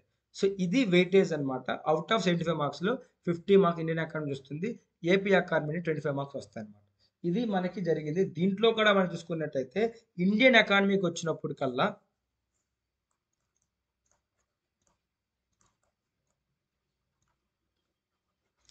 ఇక్కడికి వచ్చినప్పుడు కల్లా టోటల్గా కాన్సెప్చువల్ క్లారిటీ చాలా వరకు ఉన్న క్వశ్చన్స్ అనేది చాలా అడగడం జరిగింది ఇండియన్ ఎకానమీలో. ఏపీ ఎకానమీ డిస్కస్ చేద్దాం, బట్ ఇండియన్ ఎకానమీకి వచ్చినప్పుడు కల్లా ఏదైతే మనం మెన్షన్ చేసుకున్నామో నేషనల్ ఇన్కమ్ ఏ విధంగా ఉందో, జీడిపి జిఎన్పి కాన్సెప్ట్స్ ఏ విధంగా వస్తాయో, అలాగే మనకి sectoral distribution of Indian economy ఏ విధంగా ఉందో, ఎకనామిక్ గ్రోత్ స్ట్రాటజీస్ ప్లానింగ్, అలాగే న్యూ ఎకనామిక్ రిఫార్మ్స్, వీటి మీద కంప్లీట్గా క్వశ్చన్ అడగడం జరిగింది. అలాగే చాలా వరకు బ్యాంకింగ్ వచ్చినప్పుడు కల్లా కాన్సెప్చువల్ క్వశ్చన్స్ చాలా ఎక్కువ అడిగారు ఈసారి. వెరీ కాన్సెప్ట్ ఓరియంటెడ్ క్వశ్చన్ అడిగింది. మీరు ప్రాపర్గా మీరు కాన్సెప్ట్ ఓరియంటెడ్గా ఎకనామిక్స్ చదువుకుంటే మాత్రం ఈజీగా ఆన్సర్ చేయొచ్చు అనమాట. దాంట్లో కూడా ఏదైతే మానిటరీ పాలసీ ఏ విధంగా ఉందో, ఆర్బీఐ రూల్ ఏ విధంగా ఉందో, అలాగే మానిటరీ పాలసీ దాన్ని ఏ విధంగా కంట్రోల్ చేస్తారో వాటి మీద, ఇండియన్ బ్యాంకింగ్ మీద, బ్యాంకింగ్ రిఫార్మ్స్ మీద, ఇన్ఫ్లేషన్ మీద, అలాగే ఫిజికల్ పాలసీ మీద, వీటి మీద క్వశ్చన్స్ అడగడం జరిగింది. జిఎస్టీ రిఫార్మ్స్ మీద క్వశ్చన్స్ అడిగారు. రీసెంట్ బడ్జెట్ మీరు ఈ పాయింట్ ఎందుకు హైలైట్ చేస్తారంటే ఇక్కడ మనకి ఇండియన్ ఎకానమీ కల్లా ఏదైతే ఎకనామిక్ గ్రోత్, అలాగే national economy, GDP, national income, వీటి మీద ఎక్కువ ఫోకస్ జరిగింది. అలాగే ప్లానింగ్ ఏ విధంగా ఉందో ప్లానింగ్ మీద వాటి మీద అడిగారు. అలాగే వచ్చినప్పుడు next monetary policy, physical policy, వీటి మీద క్వశ్చన్స్ అడగడం జరిగింది. అలాగే ఇన్ఫ్లేషన్, వాటి మీద కూడా ఫోకస్ ఉందన్నమాట. ఓకే, అలాగే నెక్స్ట్ వచ్చినప్పుడు కల్లా అగ్రికల్చరు, వాటి మీద ఎక్కువ ఫోకస్ జరిగింది. ఇక్కడ ఇంకో చెప్పాలంటే రీసెంట్ బడ్జెట్ ఎంత ఇంపార్టెంట్ అంటే మీకు అది చాలా ఇంపార్టెంట్. రీసెంట్ బడ్జెట్ అనేది and recent budget and recent economic survey. But economic survey మీకు చదవచ్చు, బట్ ఎకనామిక్ సర్వే మీద క్వశ్చన్స్ వస్తాయి, బట్ అందరికీ టఫ్ కాబట్టి, ఎందుకంటే 400 పేజ్ చదవడానికి తక్కువ క్వశ్చన్స్ వచ్చే ఛాన్స్ ఉంది. కాబట్టి రీసెంట్ బడ్జెట్ ఏదైతే ఉందో అది చాలా చాలా చాలా చాలా ఇంపార్టెంట్. ఇది కూడా ఇంపార్టెంటే, బట్ ఇది వెరీ ఇంపార్టెంట్. ఎందుకంటే మీకు ఎగ్జాంపుల్ చెప్తాను. లాస్ట్ ఇయర్ ఎప్పుడు జరిగింది? ఫెబ్ 25th ఎగ్జామ్ జరిగింది, మెయిన్స్ ఎగ్జామ్. ఫెబ్ ఫస్ట్ వీక్లో ఆ ఇయర్ రీసెంట్ బడ్జెట్ రిలీజ్ అయింది. ఆ ఫెబ్ ఫస్ట్ అంటే జస్ట్ ఓన్లీ 10 days ముందు బడ్జెట్ వచ్చింది కదా. సో దాని మీద ఫోకస్ రాదేమో అనుకున్నారు కూడా చాలా మంది, ఎందుకంటే దానికి ముందు బడ్జెట్ చదువుకున్నారు. బట్ రీసెంట్ లాస్ట్ 10 days ముందు రిలీజ్ అయిన బడ్జెట్ నుంచి కూడా క్వశ్చన్స్ వచ్చాయన్నమాట. అంత ఇంపార్టెంట్ ఉంటుంది. కరెంట్ ఓరియంట్ ఆ విధంగా ఉంటుంది. సో స్టాండర్డ్ బిట్స్తో పాటు ఇది కూడా మనకి మెన్షన్ చేసుకున్నారు. This is very important. ఓకేనా? రీసెంట్ బడ్జెట్, ఇండియన్ బడ్జెట్ దీని మీద ఎక్కువ మీకు ఫోకస్ ఉండాలి. ఆ తర్వాత రిమైనింగ్ వాటికి మనం చెప్పుకోవచ్చు. ఆ తర్వాత రిమైనింగ్ కూడా అగ్రికల్చర్, ఇండస్ట్రియల్ డెవలప్మెంట్ ప్యాటర్న్స్ ఏ విధంగా, సర్వీస్ సెక్టర్ డెవలప్మెంట్, ఇదంతా ఇండియన్ ఎకానమీ. సో ఇండియన్ ఎకానమీలో 3 parts కవర్ అయినాయి కాబట్టి వీటికంటే ఎక్కువ మార్క్స్ అంటే 3 parts వచ్చినా సరే 50 మార్క్స్ పక్కా ఇండియన్ ఎకానమీ నుంచి మనకు వస్తుంది. ఆ తర్వాత ఏపీ ఎకానమీకి వచ్చినప్పుడు కల్లా ఏపీ స్టేట్ జీడిపి ఎంత ఉంది, అలాగే ఏపీ పెర్ క్యాపిటల్ ఇన్కమ్ ఎంత ఉంది, AP state revenue, tax revenue, ఇదంతా ఉంది. ఇదంతా కంప్లీట్లా మనకి AP recent budget and economic సర్వేలో కవర్ అవుతాయి. సో మరి ఏపీకి సంబంధించి ఏదైతే మొత్తం ఉందో అగ్రికల్చర్ సెక్టర్ క్రాపింగ్ ప్యాటర్న్ ఏదైతే ఉందో each and everything recent industrial policies. So మనకి ఏపీ ఎకానమీకి సంబంధించి మనం చూసుకున్నట్టయితే ఏపీ ఎకానమీ నుండి 25 మార్క్స్ వస్తాయి. ఈ 25 మార్క్స్లో మేజర్ కీ యాక్సెప్ట్ ఏంటంటే AP recent budget and AP socio economic survey. ఈ రెండు వెరీ వెరీ వెరీ ఇంపార్టెంట్. ఈ రెండింటి నుంచే మీకు ఆల్మోస్ట్ 20 క్వశ్చన్స్ అనేది కవర్ అవుతాయి. అండ్ ఏదైతే ఇండస్ట్రియల్ పాలసీ ఉందో ఇండస్ట్రియల్ పాలసీ మీద ఏపీ ఇండస్ట్రియల్ పాలసీస్ రిలీజ్ చేసింది గవర్నమెంట్ అనేది, వాటి మీద మనకి 3 to 5 క్వశ్చన్స్ వస్తాయి అన్నమాట. సో ఈ మూడే చదువుకుని సరిపోతుంది. ఏపీ సోషో ఎకనామిక్ సర్వేలో ఏపీ ఏ విధంగా కండిషన్స్ ఉన్నాయో all things from structure growth of AP economy నుండి cropping pattern, agriculture marketing strategies, agriculture strategy, animal husbandry, fisheries, అవన్నీ కంప్లీట్గా AP policy everything all sectors from primary, secondary, tertiary సెక్టార్లు ఏ విధంగా ఏపీ సిచ్యువేషన్ ఉందో అని చెప్పేసి కంప్లీట్గా ఏపీ సోషో ఎకనామిక్ సర్వేలో మెన్షన్ చేయడం జరిగింది. సో అది మనకి ఈ రెండు మనకి బైబుల్ లాగా అనమాట ఏపీ అక్కడ సంబంధించి. ఆ రీసెంట్ బడ్జెట్, అంతకు ముందు బడ్జెట్ మనకి ఎందుకు పనికిరావు, ఎగ్జామ్ జరిగే ముందు లేటెస్ట్గా రిలీజ్ అయ్యే AP recent budget and AP socio economic survey మీరు ఫోకస్ చేసుకుంటే సరిపోతుంది. అందులోనే మీకు ఏపీ సిలబస్ మొత్తం కవర్ అయ్యింది. That is completely economy part అనమాట. ఆ తర్వాతకి వచ్చినప్పటికల్లా science and technology. Science and technology పార్ట్కి వచ్చినప్పటికల్లా మేజర్గా మనం చూసుకున్నట్టయితే సైన్స్ అండ్ టెక్నాలజీలో 5 డిఫరెంట్ డైమెన్షన్స్ కవర్ అయి ఉన్నాయి. ఒకటి టెక్నాలజీ మిషన్స్ పాలసీస్, రెండోది ఎనర్జీ మేనేజ్మెంట్, మూడోది ecosystem biodiversity, waste management and environment health. So కంప్లీట్గా 5 డిఫరెంట్ పార్ట్స్ ఉంది. యూజువల్గా ఫస్ట్ పార్ట్ ఏదైతే ఉందో ఫస్ట్ పార్ట్ మీద ఎక్కువ, అందులో అన్ని టెక్నాలజీస్ కవర్ అయి ఉన్నాయి. సైన్స్ అండ్ టెక్నాలజీ మొత్తం కవర్ అయింది. సెకండ్ పార్ట్ అనేది ఎనర్జీ మేనేజ్మెంట్. ఈ మూడు అనేది కంప్లీట్ ఎన్విరాన్మెంట్ ఆస్పెక్ట్ అనమాట. And ecosystem biodiversity, waste management, pollution, environment health. ఈ మూడు జనరల్గా యూపీఎస్సీ పరంగా చూసుకున్నట్టయితే ఈ మూడు సెపరేట్ సబ్జెక్ట్ అంటారు, ఎన్విరాన్మెంట్ అంటారు. ఈ రెండింటిని మనం ఏంటంటే ఇది కూడా నీకు ఎన్విరాన్మెంట్ పార్ట్ కింద వస్తుంది. అండ్ ఇది ఉందో ఈ ఫస్ట్ పార్ట్ ఏదైతే ఉంది ఈ ఫస్ట్ పార్ట్ అనేది మనకి సైన్స్ అండ్ టెక్నాలజీ పార్ట్ వస్తుంది. బట్ మన దగ్గరికి వచ్చినప్పటికల్లా ఈ 5 సైన్స్ అండ్ టెక్నాలజీ అండ్ రెండు కలిపి ఒకే క్వశ్చన్ పేపర్లో ట్రీట్ చేస్తున్నారు. అండ్ ఇక్కడ కూడా ఏంటంటే లాస్ట్ టైం కంటే లాస్ట్ ఇయర్ చెప్పుకున్నట్టయితే మనకి అదే చిన్న వేరియేషన్ అనేది చెప్పాలంటే సైన్స్ అండ్ టెక్నాలజీ అంతకుముందు ప్రీవియస్ గవర్నమెంట్ ఏదైతే ఉందో ప్రీవియస్ గవర్నమెంట్ అనేది చాలా వరకు మనకి కరెంట్ ఓరియంటెడ్ మీద ఎక్కువ ఫోకస్ ఉండేది, కంప్లీట్లీ కరెంట్ ఓరియంటెడ్. ఎందుకంటే అంతకుముందు ఏదైతే మనకి ఏపీపీఎస్సి గ్రూప్ 1లో సైన్స్ అండ్ టెక్నాలజీ మనకుంది, ఏపీఎస్సి గ్రూప్ 1లో దాన్ని సైన్స్ అండ్ టెక్నాలజీ పార్ట్ చూసినట్లయితే almost everything is a current oriented అనమాట. 30 బిట్స్ అంటే 30 బిట్స్లో కూడా మోర్ దాన్ 25 బిట్స్ అని కరెంట్ ఓరియంటెడ్ ఉండేది. కానీ మొన్న చూసుకున్నట్టయితే మాత్రం మొన్న ఏపీపీఎస్సి గ్రూప్ 2కి సంబంధించి జరిగిన ఎగ్జామ్ అయితే మాత్రం completely mostly they have relied on the static part. Almost static పార్ట్లో 75 బిట్స్లో మోర్ దాన్ 55 క్వశ్చన్స్ అనేది 55 to 60 క్వశ్చన్స్ అనేది కంప్లీట్గా మనకి స్టాటిక్ పార్టే వచ్చింది. సో దీన్ని బట్టి ఏమర్థమవుతుందంటే ఎగ్జామ్ బేస్ బట్టి మనం డిసైడ్ అవ్వచ్చు. మొన్న చేసిన సైన్స్ అండ్ టెక్నాలజీ ఏదైతే ఈ పార్ట్స్ ఉన్నాయో ఇది వేస్ట్ మేనేజ్మెంట్ ఏదైతే ఉందో అలాగే ecosystem biodiversity, basic concept of ecology, ecosystem components, biodiversity, అలాగే నీకు wild life conversation, sites agreements, అలాగే బయోస్ఫియర్ రిజర్వ్స్ ఏవైతే ఉన్నాయో అలాగే సాలిడ్ వేస్ట్ మేనేజ్మెంట్కు చాలా ఎక్కువ క్వశ్చన్స్ వచ్చాయి. సాలిడ్ వేస్ట్ ఏ విధంగా జరుగుతుందో, సాలిడ్ వేస్ట్ క్యాలేజ్ అంటూ వాటి యొక్క వేస్టేజ్ క్లారిఫికేషన్ వీటి మీద కూడా మీరు కొంచెం ప్రాపర్ చూసుకున్నట్టయితే అంటే మేజర్గా కరెంట్ ఓరియంటెడ్ మీద కంటే ఎక్కువ స్టాటిక్ మీద ఫోకస్ వచ్చింది. And easy and straight forward bits అనమాట. మనం ఆ బిట్స్ అన్ని చాలా ఈజీగా సాల్వ్ చేయగలం. Just we have to use our common sense and logic behind that. So ప్రాపర్గా మన స్టాండర్డ్ మెటీరియల్ లాంటివి ఏమైనా చదువుకున్నా సరే మనం ఈజీగా ఎన్విరాన్మెంట్ అనేది సాల్వ్ చేయొచ్చు అనమాట. సో ఇది కంప్లీట్గా analysis on the group 2 syllabus pattern. Hope you guys understand. దీంట్లోన చూడండి, క్లారిఫై చేసుకోండి, ఇంకేమైనా హెల్ప్ ఉంటే మీరు చేయొచ్చు.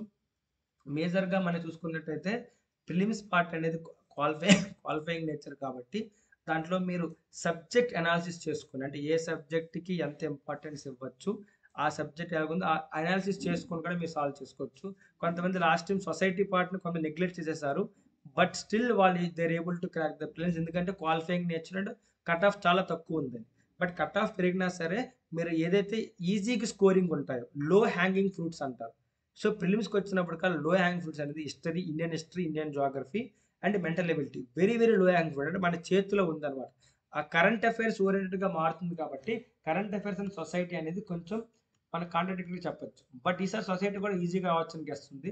సో వాటిని మనం ఈజీగా ఫస్ట్ ఇది ఫినిష్ చేసేస్తే, ఈ లో హ్యాంగింగ్ ఫ్రూట్స్ని ఫినిష్ చేసేసి ఆ తర్వాత మళ్ళీ మనం దాని తర్వాత సొసైటీ అండ్ కరెంట్ అఫైర్స్ కూడా లాస్ట్ 6 months మాత్రమే. ఆ తర్వాత మీకు అంత ఓపిక ఉంటే మాత్రం you guys can work to other. So జూలైలో ఎగ్జామ్ అంటే జనవరి నుండి జూలై వరకు, అంతకుమించి ఎక్కువ అవసరం లేదు. It is more than enough. అలా చదువుకుంటే మనం ఆన్సర్ చేయొచ్చు అనమాట. ఆ తర్వాత నెక్స్ట్ వచ్చినప్పుడు కల్లా ఇండియన్ హిస్టరీలో ఏపీ హిస్టరీ క్రీడలకు ఉంది, ఏపీ హిస్టరీ, అలాగే Indian constitution, AP economy, Indian economy and environment. ఇది జస్ట్ మీరు చేసుకున్నా సరే మీకు సరిపోతుంది. This is all about the syllabus pattern of the exam. So next మనకి ఎగ్జిక్యూటివ్ నోటిఫికేషన్ వచ్చినప్పుడు కల్లా సేమ్ మనకి ఏపీఎస్సీలో రీసెంట్గా ఫారెస్ట్ బీట్ ఆఫీసర్ మన రీసెంట్ రిలీజ్ అయింది, అందుకని దాని సిలబస్ రిలీజ్ చేశారు. సో అలాగే నెక్స్ట్ టైం కూడా మనకి ఏపీఎస్సీ గ్రూప్ 1 అండ్ గ్రూప్ 2 ఎప్పుడైతే ఎగ్జామ్ నోటిఫికేషన్ వస్తుందో ఎగ్జామ్ నోటిఫికేషన్ ముందు they will also release the syllabus release చేస్తారు. And mostly there won't be any changes to this. ఇదే రీసెంట్ సిలబస్ కాబట్టి దీనిలో చేంజెస్ ఏమీ ఉండవు. సో ఏమైనా చేంజెస్ ఉన్నా సరే జస్ట్ స్మాల్ మాడిఫికేషన్స్ ఉండొచ్చు, but I don't think same changes ఉండవు. అండ్ ఏపీ ఏదైతే మెయిన్స్ పార్ట్ ఉందో మెయిన్స్ పార్ట్లో కూడాను almost there won't be any changes అనమాట. అదే ప్యాటర్న్ ఫాలో అవుతుంటారు. AP history, polity, Indian economy and AP economy and science and tech environment part, అది మనం 300 marks ఈజీగా స్కోర్ చేయగలిగితే మనం చాలా చేయొచ్చు అనమాట. This is all about this exam. Hopefully మీకు అర్థమైంది అనుకుంటాను. ఏమైనా డౌట్స్ ఉంటే కమెంట్ సెక్షన్ ద్వారా చెప్పండి. Thank you. అండ్ మీకోసం ఎల్టీఎక్స్ అనేది స్పెషల్గా group 1 and group 2 courses launch చేసుకున్నాం. సో మీకు ఏమైనా డౌట్స్ ఉంటే మాత్రం ఆ నెంబర్కి కాల్ చేసుకోవచ్చు, కన్సల్ట్ అవ్వచ్చు. ఏపీపీసీ గ్రూప్ 1 సంబంధించి టెస్ట్ సిరీస్ లాంచ్ చేస్తున్నాం, అలాగే ఏపీపీసీ గ్రూప్ 2కి సంబంధించి కోర్సు లాంచ్ చేస్తున్నాం, as well as test series కూడా లాంచ్ చేస్తున్నాం. సో మీరు దీన్ని make use of it. Thank you one and all. Thank you for this.